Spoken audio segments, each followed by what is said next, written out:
आ गया, कभी कथाएं हो गई, तो ये सब चीज़ों होती आदमी हर चीज कर लेता है, लेकिन चतुर्मास के अंतर्गत ये सारी घटनाएं करता है तो उसको अश्विनी कहते हैं प्राप्त होगी। और ये अवसर हम लोग पूज्य ब्रह्मचारी महाराज जी की कृपा से ही प्राप्त हो रहा है। उनके मन में किसी मन में आया, और जैसा पूर्वजों ने बताया कि ये गुरु जी का ही संकल्प है, महाराज जी ही उनकी चरक्की में आए और उन्होंने कहा कि यहाँ चतुर्मास हो, तो ये उनके मन में आया, लेकिन इसको पूर्ण हम सब लोग करेंगे। देखिए हमको तो माध्यम बनाते हैं, ऐसा आपने कहा कि सब समर्थ होते हैं, लेकिन भाई एक सिमर जल भरे तालाबा, एक बूंद से इकट्ठी नाली होती है, नाली से नाला बन जाता है, नाला से नदियाँ बन जाती है, नदियाँ जो है सागर मिल जाती है, तो वो भी सागर बन जाता है। तो ये हमको सौभाग्य मिलता है। देखिए हम यदि थोड़ा सा भी धन पुण्य करेंगे तो वह उससे हमारा धन भी शुद्ध होता है। जब हमारा धन शुद्ध होता है तो हमारा मन शुद्ध होता है, और मन शुद्ध होता है तो ईश्वर की भक्ति में हमारा मन लगता है। और हमारा मुख्य उद्देश्य हर प्राणी का है कि ईश्वर को प्राप्त करना, और ईश्वर को प्राप्त हम महापुरुषों के सत्संग से ही करेंगे। भागवत में अभी आपने कहा नारद जी क्या थे, नारद जी दासी पुत्र थे, लेकिन जब दासी पुत्र थे उनके यहाँ बहुत से संत चतुर्मास करने आए। नारद जी ने कुछ नहीं किया, उनकी केवल शुश्रूषा करते थे, सेवा करते थे। उस सेवा के भाव से आज वो चिरजीवी हो गए, माने आज नारद जी जैसी बात उनको प्राप्त। तो ये चतुर्मास का फल है, चतुर्मास की प्राप्ति है। और चतुर्मास के विषय में दीदी जी ने कहा कि किसी को बताने की आवश्यकता नहीं है।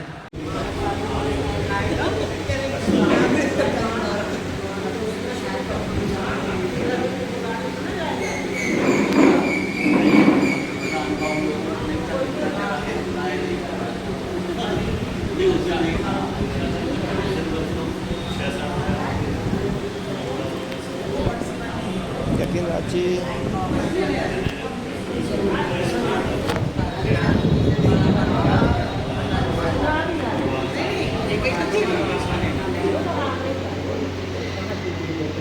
कोई समिति से के में थे।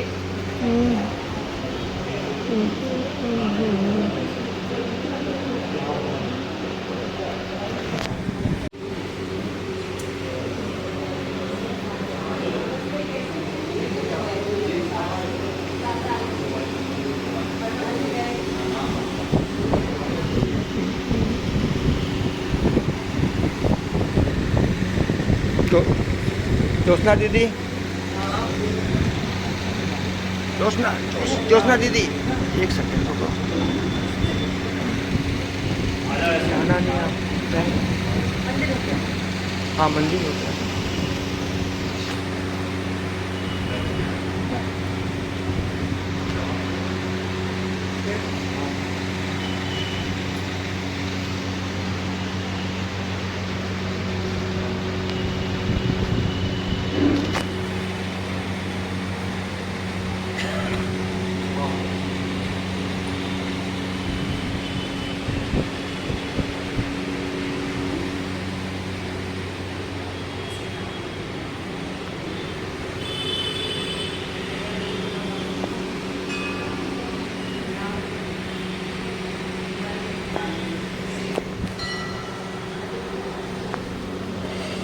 चातुर्मास के दौरान बहुत से कार्यक्रम होते थे और कई धर्म संसद हो जाती थी। उनकी उपस्थिति में ऐसे निर्णय भी पारित हो जाते थे जो हमारे हिंदू समाज के लिए, सनातन धर्म के लिए दिशा निर्देश भी साबित होते थे। अब क्योंकि ये हमारे बीच में ब्रह्मी शंकराचार्य नहीं है, लेकिन उन्हीं के प्रति स्वरूप जिन्होंने जिंदगी भर कहना चाहिए हमेशा शंकराचार्य की कंधे से कंधे मिलाकर कार्य किए हैं, शुरू से उन्होंने हमेशा समर्पित भाव से कार्य किया है। ऐसे हमारे परम पूज्य ब्रह्मचारी सुबोधानंद जी महाराज यहाँ पर उपस्थित हैं, और उनकी आज्ञा से आज की बैठक आयोजित की गई है। और ये बड़ा हर्ष का विषय है कि परम पूज्य ब्रह्मचारी सुबोधानंद जी महाराज का चातुर्मास हमारे संस्कार यहाँ जबलपुर में हो रहा है, तो उसी की तैयारी को लेकर के आज बैठक आयोजित की गई है। उनकी इच्छा है और समस्त ब्रह्मचारी जी महाराज पूरे कार्यक्रम के दिशा निर्देशक रहेंगे। उनकी भी इच्छा है कि चातुर्मास में एक भव्यता होनी चाहिए, और केवल शहर ही नहीं बल्कि प्रदेश स्तर पर ऐसे कार्यक्रम हो कि लोगों को जानकारी में आए किस तरह चातुर्मास के कार्यक्रम संपन्न यहाँ पर हो रहा है, और एक भव्य कार्यक्रम यहाँ पर इसी चातुर्मास के दौरान ब्रह्मलीन शंकराचार्य के जन्मोत्सव भी मनाया जाना है और सभी की इच्छा है कि इसको भी बहुत बृहद स्वरूप में इसका हम आयोजन करें। उसकी तैयारी हम लोग को अभी से करनी पड़ेगी। उसके संबंध में सुझाव जो भी आप लोगों के रहेंगे। जो प्रमुख रूप से आज की बैठक का विषय है कि चातुर्मास पर निमित्त बैठक किया जा रहा है। चातुर्मास के दौरान कार्यक्रम को कैसे भव्यता प्रदान की जाए, इस संबंध में आपके सुझाव आमंत्रित है। चातुर्मास के दौरान पढ़ने वाले निम्नलिखित तीज त्योहारों की तैयारी, ये भी पूज्य ब्रह्मचारी की इच्छा है कि जितने भी तीज त्योहार पढ़ेंगे चातुर्मास के दौरान उनको विशेष रूप से एक आकर्षण स्वरूप बना करके और उनका कार्यक्रम को आयोजित करें। चातुर्मास के दौरान परम पूज्य ब्रह्मलीन जगतगुरु शंकराचार्य जी का जन्मोत्सव पर्व है, उसकी तैयारी कैसे की जाए इसकी संबंध में आज चर्चा होगी और कौन क्या दायित्व लेगा, क्या सहयोग करेगा, उसकी भी आप लोगों को सरकारी सुझाव देने हैं। क्योंकि हमारी दीदी को बहुत आवश्यक कार्य से जाना है। मैं चाहता हूँ सबसे पहले हमारी नूतन दीदी उपस्थित होकर के अपने जो भी सुझाव, क्योंकि उनका भी पूरा जीवन गुरु भक्ति में निकल के सब जानते हैं और ऐसे ऐसे उन्होंने कार्यक्रम भी आयोजित करवाए हैं तो उनको बड़ा अनुभव है। मैं चाहता हूँ कि हम लोग को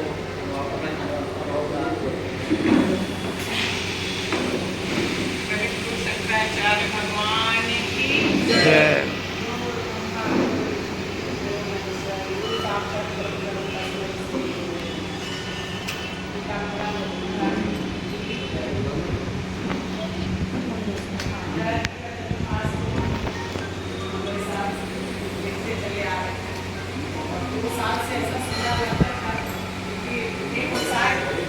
पहले से बन जाता था कि महाराज जी का चतुर्मास आ रहा है, अब इस साल कहाँ होगा, तो हम लोग पहले से पूछना शुरू कर देते थे कि महाराज जी का चतुर्मास कहाँ है, वहाँ जाने की तैयारी और उनके उसमें पूरा।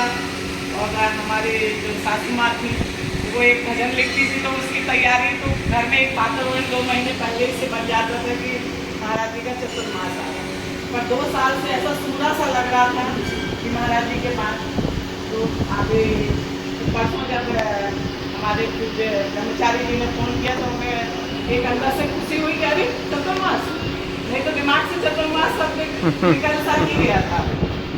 अच्छी बात है कि हमारे ब्रह्मचारी जी यहाँ हैं और महाराज जी का जन्मदिन पड़ता है तो अच्छे से अच्छे आइटम। और पुजारी जी हमारे जगन्नाथ जी तो हमेशा किसी बीच में भागवत भी करते हैं। आपकी कल से शुरू होने भी जा रही है तो हमने देखे बहुत अच्छे अच्छे कार्यक्रम होते ही हैं और आपके साथ यहाँ बहुत अच्छे अच्छे लोग जुड़े भी हैं तो बहुत अच्छे से भव्यता से होना चाहिए और हमारे लिए जो भी काम होगा हम सब लोग मिलकर करेंगे। मेरा भी जानकारी भी दी कि चातुर्मास के पहले मतलब हर प्रतिवर्ष परम पूज्य ब्रह्मचारी स्वामी चेतानंद जी की कथा, भागवत कथा भी होती है। गुरु पूर्णिमा के भव्य कार्यक्रम यहाँ पर आयोजित होता है तो कल से कथा प्रारंभ होगी जो गुरु पूर्णिमा तक चलेगी और गुरु पूर्णिमा के बाद चातुर्मास का कार्यक्रम चालू हो जाएगा। मतलब कल ही से कार्यक्रम शुरू होना है। कलश यात्रा के साथ ही भागवत के वो निरंतर चातुर्मास पूरा समझ सकता है। हमारे बीच में आदरणीय शेखरकर चाचा जी हैं, थोड़ा क्योंकि वहाँ 5 बजे का हम लोग 3-4 दिन पहले ही से टाइम शेखरकर जी से निवेदन है कि वो हम सबका मार्गदर्शन करें। आज हम सब लोग यहाँ ये जबलपुर का बड़ा ऐतिहासिक स्थान है। ये हमारे गुरु जी के गुरु जी ब्रह्मानंद है, उनका यहाँ वास्तव रहा है। विष्णुपुर आश्रम जी का वास्तव रहा है, हमारे गुरु जी का तो रहा ही रहा है। और ये ब्रह्मचारी सुबुद्धानंद जी यहाँ जो चातुर्मास कर रहे हैं ये हम मान के चल रहे हैं कि हमारे परम पूज्य गुरु जी की उपस्थिति ही में ऐसा आयोजन होगा। ब्रह्मलीन गुरु जी के चातुर्मास का जबलपुर में आयोजन कराने के लिए हम लोगों ने कई बार प्रयास किया।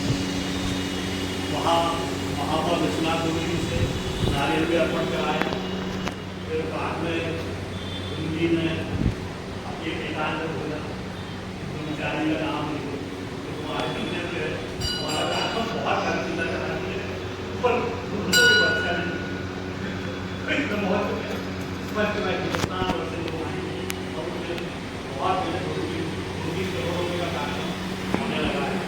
ये भारतीय चातुर्मास को लेकर लेकिन ये ऐसा स्थान है जहाँ किसी धर्माचार्य द्वारा ब्रह्मचारी सुबोधानंद जी द्वारा बहुत ही गौरव की बात है कि चातुर्मास यहाँ संस्कार आनी है और इस मंदिर प्रांगण में आयोजित होने वाला है। परम पूज्य आदरणीय सुबोधानंद जी महाराज और परम पूज्य पुजारी जी का जो भी आदेश होगा, मैं तो आपसे बोलूँगा कि आपको जो सबसे कठिन काम लगता हो वो हमारी आप युवाओं की टोली को दें। 24 घंटे हम लोग तत्पर रहेंगे, आपका जो भी आदेश होगा उसको बड़ी तत्परता से करेंगे और यदि कोई भूल चूक हो तो आप उसमें अनुमति से कहा करेंगे। बहुत अच्छा। हमारे बीच में एडवोकेट आसिफ त्रिवेदी जी उपस्थित हैं, उनसे भी निवेदन है आसिफ त्रिवेदी मंच सब एक से दिग्गज सब लोगों में हाथ जोड़ के चरण स्पर्श करके प्रणाम कर लेता हूँ। परम आदरणीय कल्याणी पांडे जी, मरपानी साहब, टिकटर भैया, गोवाल साहब, आलोक भाई, आशीष भाई, CN भाई साहब, सबका मैं सोच रहा हूँ कि जितने सही सबको मैं हाथ जोड़ के प्रणाम करते हैं क्योंकि ये पूरा गुरु परिवार है और गुरु परिवार में आज कुछ पुरानी बातें भी इनसे मनवाणी जी ने भी याद किया। मुझे तो याद है कि हम लोग 94 में पहली बार जब पार्षद बने तो आदरणीय कल्याणी पांडे जी के साथ गुरु परिवार में जुड़ा हुआ और फिर गुरु दीक्षा भी मोटे गाँव में जाके और लगातार कोई भी ऐसा कार्यक्रम नहीं रहा होगा जिसमें हम लोग शुरू से अभी तक उपस्थिति नहीं रही होगी। ऐसा नहीं कि सिर्फ हमारे को उपस्थिति रहना है क्योंकि गुरु परिवार के साथ जिम्मेदारियाँ भी होती हैं। अगर आपने कहीं किसी परिवार को अगर आपने माना है तो उसके लिए आपकी जिम्मेदारी भी कि आप उनके साथ हर कदम ताल करने का साहस भी रखें और हिम्मत करें। हमें याद है कि हम लोग एक बार जिलेटिन फैक्ट्री में जब गुरुदेव राजेंद्र भैया, आपको याद होगा अपन लोग जिलेटिन फैक्ट्री के आंदोलन में बैठे थे, बड़े हथियार निकल आए थे और वो भी अपने बीच में थे। वो भी दौर देखा और आज जिस आस्था केंद्र पूरे महाकौशल मध्य प्रदेश और हिंदुस्तान का ये मतलब की मठ कल्याणी जी के कार्यकाल में यहाँ पे 52 दुकानों का किस्सा भी शहर में मजबूत था। जो परम आदरणीय सदानंद जी भी आके हम लोग के बीच में बैठे थे और यहाँ की शुरुआत का दौर चल रहा था और यही बैठ के निर्देश होते थे कि आज तो आड़ते काम करना है। लेकिन जब ईश्वर कुछ चाहता है तो मुझे लगता है अपने आप कायनात की उसके लिए काम करने लगती है। सब परिस्थितियाँ बनी और आज पूरे हिंदुस्तान में एक आस्था के और कर्मचारी आस्था लगी में बगलामुखी मठ का। मुझे लगता है सब लोग चाहते हैं कि इस तरह से बड़ी कई पीढ़ी के लोग बगलामुखी मठ में आना चाहते हैं। और ये जो बड़ा परिवार है सब ऐसे चेहरे हैं, जैसे जतिन कह रहे थे हम युवाओं को छोड़ देंगे आधी रात 24 घंटे की जिम्मेदारी। ये जिम्मेदारी को लेने वाले सब ऐसे साथी हो, परिवार हो। मधु यादव जी बैठी हैं, अगर वो कुछ सोच ले तो उसको पूरा ही होगा। तो ये सब चेहरे हुए हैं जो जबलपुर शहर के जो लोग ठान ले तो कोई बात ऐसी नहीं है। जो आशीष भाई और उनकी पूरी टीम, आलोक भाई की टीम, तो ये सब लोग जो है और भगवान भाई साहब जैसे लोग भी जो बहुत वर्षों से पर्दे के पीछे और आगे कभी कभी रहते हैं लेकिन जब इतनी गहराई हो किसी संस्था में, इतनी गहराई किसी परिवार में हो तो तन मन धन बोलना बड़ा आसान है। बहुत दिल से गहराई तक सब लोग उस तन मन धन तक जाएंगे, मुझे ऐसा आप सबके ऊपर विश्वास है। और जिस तरह से दोनों हमारे दी शंकराचार्य जो आज पूरे हिंदुस्तान के आस्था के केंद्र हैं, हमारे गुरुदेव की कृपा से दोनों को आज हिंदुस्तान में सुना जाता है, समझा जाता है और महसूस किया जाता है। तो ऐसे आस्था केंद्र में हम लोग जब कुछ काम करते हैं तो हम अपने लिए कुछ नहीं कर रहे होते, हमको अपने परिवार के लिए सब कुछ कर रहे होते। तो ये मान के अगर हम सब काम करेंगे मुझे लगता है कि उत्सव आयोजन नहीं, एक बड़ा महोत्सव होगा जो चातुर्मास के रूप में जबलपुर शहर में होगा और हमारे साथ साथ पूरा शहर इसमें सहभागिता करेगा। ज़रूरत सिर्फ ये है कि लोगों को जोड़ना पड़ेगा। एक कमेटी अभी बनी है और भी इसका फैलाव होगा, एक व्यक्ति के साथ 100 लोग जुड़ेंगे और जब उसका आयोजन की भूमिका बहुत अच्छे से आएगी। मुझे उम्मीद है कि हमारे गुरुदेव जो आज गमलीन है लेकिन हम लोगों का पूरा आशीर्वाद उनका हमेशा से रहा है। आज सुबोधानंद जी हमारे बीच में हैं और ज़रूर एक दौर नाजुक रहा है, लेकिन आशीर्वाद मान लें कि लगातार हमारे बीच में है। और अब चातुर्मास का 2 महीने का समय हमको मिलेगा। इतने दिन गुरु का और गुरु के शिष्य जो हनुमान स्वरूप है उनका हमारे बीच में रहना और लगातार आशीर्वाद मिलना एक बहुत अच्छा समय काल रहेगा, जिसका हम सबको फ़ायदा उठाना चाहिए और रोज़ नए अच्छे प्रयोग करने चाहिए। और आदरणीय चैतन्य जी तो प्रयोग के मामले में मास्टर माइंड, तो मुझे लगता है रोज़ कुछ एक नया आयोजन की भूमिका निभाई जाए, उसकी एक समिति अलग बना दी जाए, तो उसके एक नए प्रयोग होंगे। रोज़ हमारे इस कार्यक्रम में कोई नया कोई प्रयोग हो, प्रयोग के लिए विकास समिति जो सांस्कृतिक गतिविधियों को आयोजित करे, इस तरह से अलग अलग समिति अगर हम बना देंगे तो मुझे लगता है कि हर आदमी की जिम्मेदारी तय हो जाएगी और हम लोग सब मिलके एक भव्य महोत्सव करेंगे, ऐसा मैं उम्मीद करता हूँ। आप सबको धन्यवाद देता हूँ कि आपकी इस महत्वपूर्ण उसमें हम लोग की भी जो कि आपने इस लायक समझे कुछ कर पाएँ, तो पूरी तरह से हम लोग उस काम करेंगे। धन्यवाद करें भैया। और बिना भैया ने बहुत अच्छा सुझाव दिया है कि प्रतिदिन या कम से कम जैसा भी हो सांस्कृतिक कार्यक्रम आयोजित होते रहे। पूज्य ब्रह्मचारी सुबोधानंद जी भी कल इस विषय में चर्चा कर रहे थे। तो मनीष अग्रवाल जो गायक हैं उनसे भी चर्चा हुई थी, वो भी बोले थे कि हम चातुर्मास के दौरान 2-4 बार आकर के अपनी प्रस्तुति देंगे। आज भी उनको आना था, शायद किसी कारणवश सभी आ नहीं पाए। आ जाएंगे। तो आपका बहुत अच्छा सुझाव बने भैया कि सांस्कृतिक कार्यक्रम होते रहेंगे तो एक ऊर्जा बनी रहेगी चातुर्मास के दौरान। तो कंप्लीट पता है कि इस तारीख को कैसे कहीं वृंदावन का होना है, हाँ वही मतलब तो पहले से अब उसका पूरा एक चेकआउट कर ले कि इसमें क्या कार्यक्रम रखना है। तो ये बहुत अच्छा सुझाव भैया दिया। कार्ड भी छपेंगे उसमें उसका उल्लेख किया जाएगा क्या क्या कार्यक्रम होना है। तो बहुत अच्छा सुझाव भैया ने दिया। हमारे बीच में आदरणीय नवनीत शास्त्री जी उपस्थित है, मैं चाहता हूँ उनका भी सुझाव जरूर प्राप्त हो।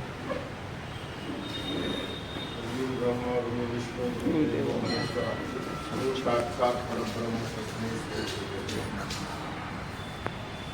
हम सब बड़े ही सौभाग्यशाली हैं।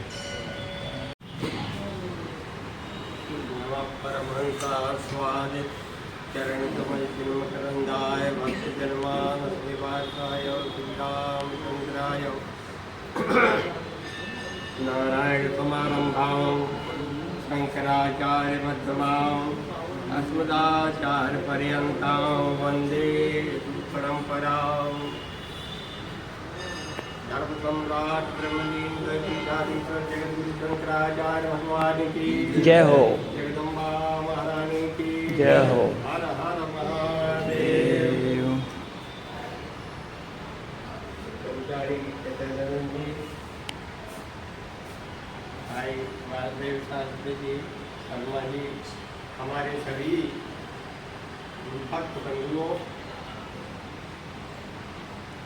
हमको याद आ रहा है आज से लगभग 20-25 साल पहले डॉक्टर बीबी श्रीवास्तव ने कहा था कि शास्त्री जी गुरु जी का जबलपुर में चातुर्मास करवाएगी। तो हमने कहा दादा चातुर्मास में बड़ी व्यवस्थाएं लगती हैं और गुरु जी के चातुर्मास में हमने जब से देखा है गुरु जी जब शंकराचार्य नहीं थे तो काशी में करपात्री जी महाराज के साथ चातुर्मास करते थे। स्वाध्याय होता था वेदांत का। स्वामी महेश्वरानंद जी महाराज के यहाँ करपात्री इतना व्यस्त गुरु जी का समय रहता था। जब शंकराचार्य गुरु जी बन गए तो जहाँ चातुर्मास होना है गुरुजी सबसे पहले ब्रह्मचारी सुबोधानंद जी को कहते थे कि अमुक जगह हमको चातुर्मास करना है, वहाँ की सारी व्यवस्थाएं ब्रह्मचारी जी संपादित करते थे। हमारे भाई शेखर जी ने हनुमान जी का जैसा उदाहरण दिया, महाराज जी की जो इच्छा होती थी उसको साकार करने के लिए ब्रह्मचारी सुबोधानंद जी तत्पर रहते थे। यदि गुरु जी के छाया पुरुष ब्रह्मचारी सुबोधानंद जी को कहा जाए तो अतिशयोक्ति नहीं होगी। बंधुओं, चातुर्मास का बड़ा पुण्य है, बड़ा फल है। हमारे सनातन धर्म में सन्यासी का यदि जो चातुर्मास कराता है या चातुर्मास में सहयोग करता है उसको यज्ञ के समान पुण्य प्राप्त होता है। बंधुओं, भगवती पीताम्बरा की ऐसी कृपा है कि लगता नहीं है कि यह मठ इतना नया है, 10-20 साल 25 साल पुराना है।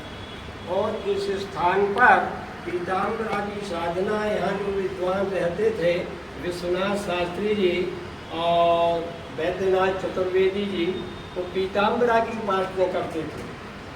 उसी का यह फल है कि आज हम सब लोग इस सांकर परंपरा में संस्कार भानी के मध्य में जगदम्बा विराजमान है। जिस प्रकार गुरु जी की इच्छा ब्रह्मचारी सुबुद्धानंद जी पूर्ण करते थे, उसी प्रकार ब्रह्मचारी सुबुद्धानंद जी की इच्छा को चैतन्यानंद जी पूर्ण करते थे, कर रहे हैं। और जैसा अभी हमारे भाई दिनेश जी ने बताया कि दोनों शंकराचार्यों की शोभा यात्रा ऐसी अभूतपूर्व निकली। एक बार हमने ब्रह्मचारी जी से कहा भगवती की यात्रा पाटन आने वाली थी, हमने कहा जबलपुर का भी कार्यक्रम बन जाए तो अच्छा है। तो ब्रह्मचारी जी ने कहा कि गुरु जी के समय भगवती की रथ यात्रा जैसी जबलपुर में आई थी तो उससे 19 नहीं होना चाहिए।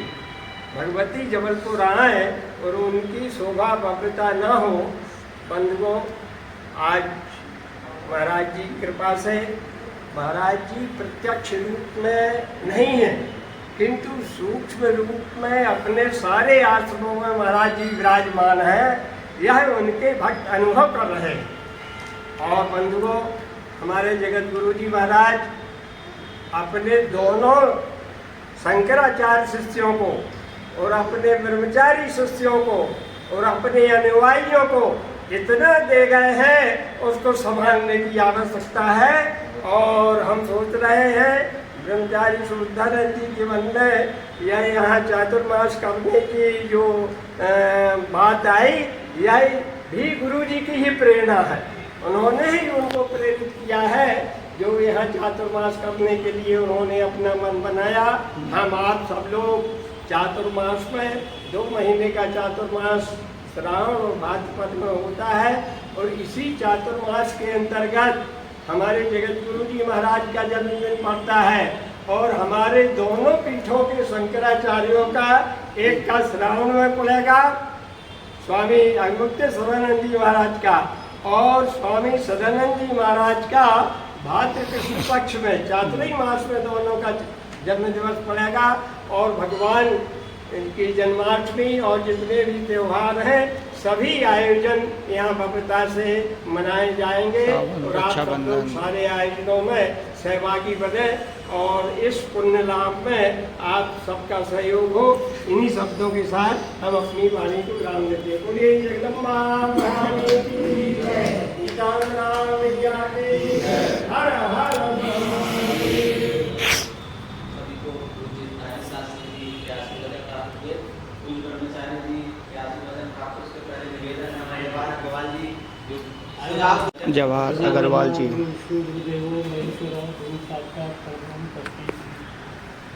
मैं ब्रह्मलीन हमारे गुरु जी को प्रणाम करता हूँ। चातुर्मास यहाँ हो रहा है, बड़ी खुशी की बात है। और मेरे से जो सहयोग बनेगा, जो चाहे अच्छा है, धन्यवाद। यहाँ पर और भी काफ़ी हमारे